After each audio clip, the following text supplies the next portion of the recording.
and I am a teaching artist with the Meadow Arts, a nonprofit out of Twisp, Washington. Today we are going to practice more lines and patterns with a Doodle Tree Forest. So we're going to be drawing doodle trees, and then at the end, if you'd like to add color to it, we can add some watercolor, or you can use anything else you have to add color. If you choose to use watercolor at the end, you may want to start out with watercolor paper. Otherwise, all you really need for this lesson is a piece of paper and a pencil, maybe an eraser. So go ahead and gather those materials and we'll get started.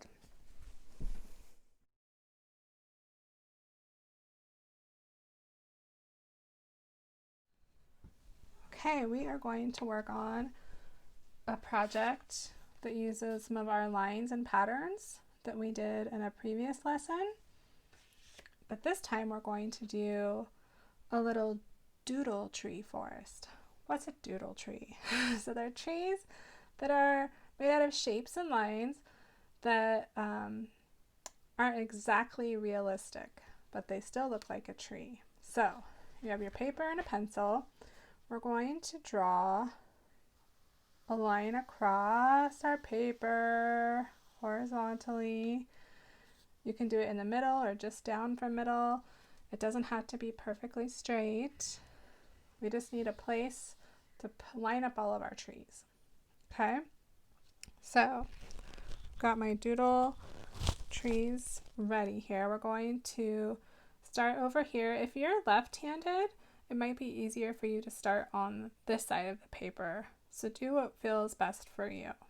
Okay, so this tree, I'm going to do a triangle, a small triangle floating up high. And then in the middle of that, I'm going to overlap a bigger triangle. See how my triangles overlap right there? And I'm just going to keep doing that, making my triangles a little bit bigger each time, and it makes this cool pattern. How many can I fit? Maybe that many? Depends on how big they are, how many you can fit. And then I'll put a little tree trunk.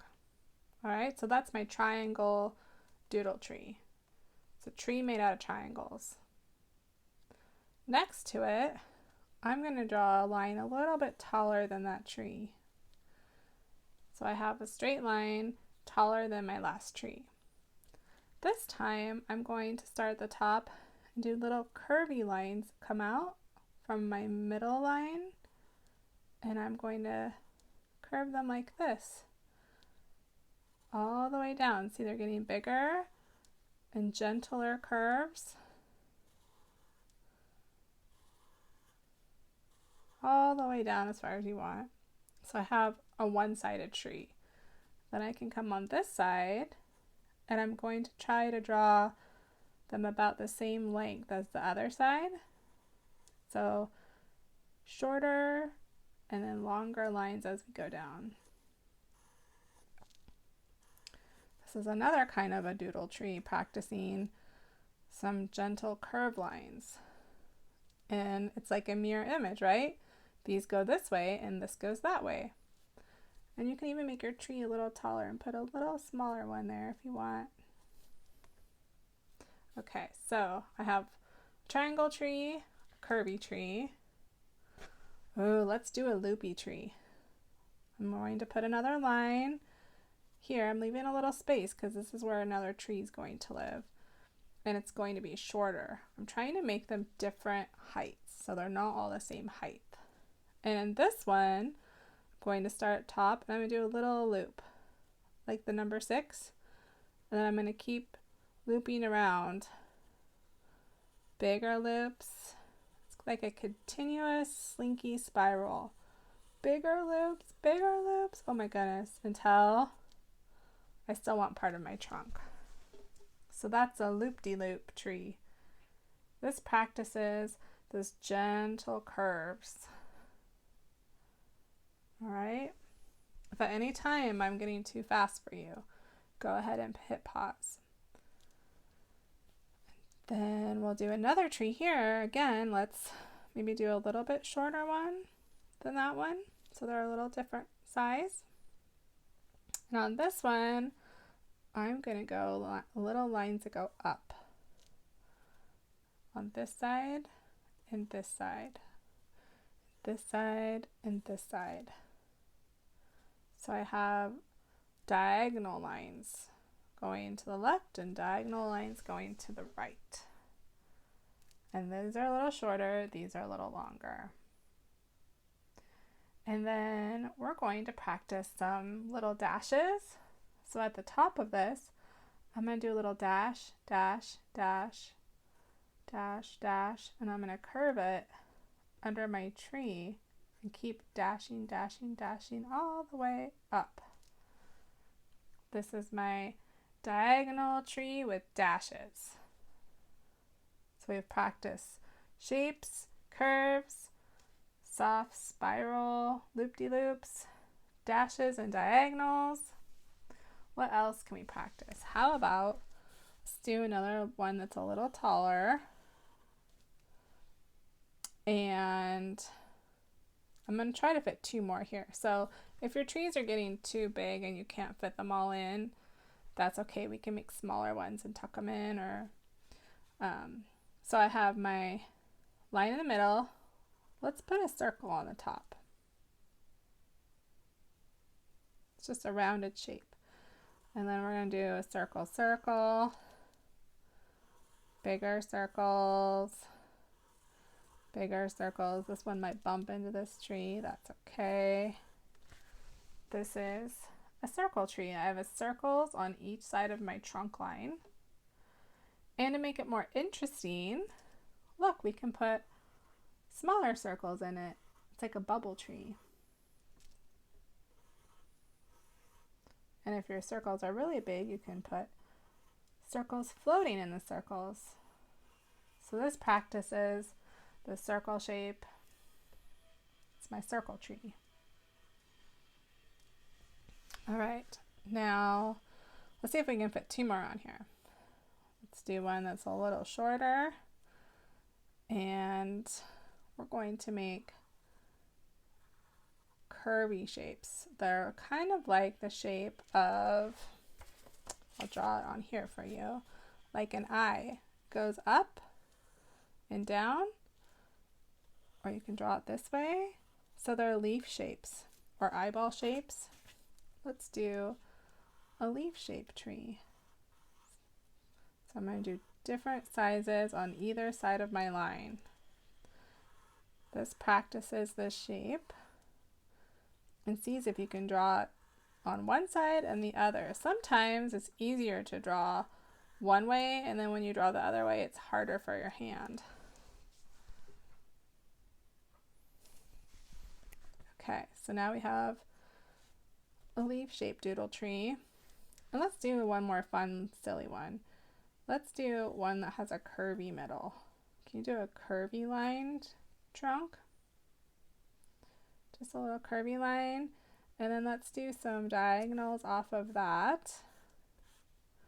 This is a silly tree. So I have a curvy trunk, and then I have diagonal lines on either side. Then I'm going to just put little dots on the end, big dots that I'm kind of filling in. This is my dot tree. So this is a doodle forest. It's a doodle forest because we use all different shapes to make our trees. Why don't we make our ground a little more interesting here? Let's do another line that goes across, and then maybe one in between that. So we have 2 lines, and then let's do up and down lines, crisscross. Let's make our ground have a pattern, place for our doodle forest to live. And my doodle forest needs a fun little river. So let's do a curvy line for a river, and maybe another curvy line We all might have different space to fill up, so just do what fits on your art. Another curvy line. So I have my Doodle Forest and my ground, and I have my river. Maybe I want to put some wave lines, curvy extra patterns in here. Ooh, can you do a wave? It curves around. They're just tighter curves. And maybe I'll put dashes in this one. We're just using our different line techniques to make fun patterns in our nature scene here. And then I think I have a lot of space up here. I don't know if you do, but I like clouds. So let's do some puffy clouds. We'll do one cloud. I have space for one here. Clouds always remind me of popcorn. Or maybe popcorn reminds me of clouds. So I put 3 clouds, but my clouds are not very interesting. So you know how we did these loopy lines here? Maybe we can do tighter spirals. This will be my spiral cloud. And what else? What does this cloud want? Maybe some little dots.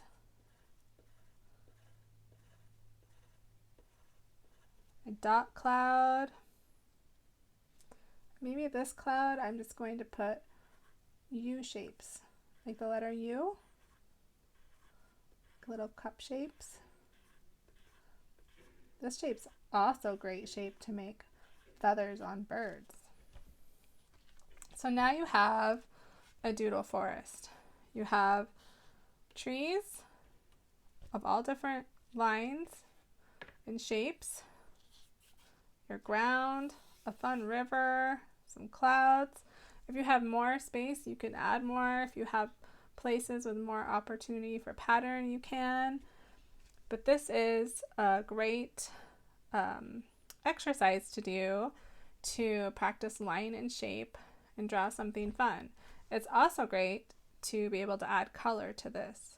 So if you want to skip ahead, I will go ahead and put watercolor on this, and you can see that what that looks like with color added to it. You could also use crayons or pastels, maybe colored markers, anything you want. But I'm going to go ahead and give this a watercolor wash just so you see what the difference is between pencil and paper and then adding color to it. But you don't have to do that part if you don't want. Okay, so I am just finishing adding some watercolors to my little doodle forest. So as you can see, I've really just put blocks of color in my doodle trees, and I just put blocks of color in my river and ground. I left my background white just so you could really see my doodle trees. This is whimsical art, right? We're more worried about seeing our pattern and our lines than making it look realistic or even following inside the lines so much. With watercolors, it's kind of nice to do little blobby washes. So for example, I just took my yellow and I just filled that all in. I just filled all around. And it's kind of fun. So this is what it looks like if you were to do watercolors. You could also do this with anything else that provides color. Or you can just leave it black and white and add more detail if you want. So that's it. Thank you. I had so much fun. I hope you enjoyed drawing your Doodle Tree Forest with me.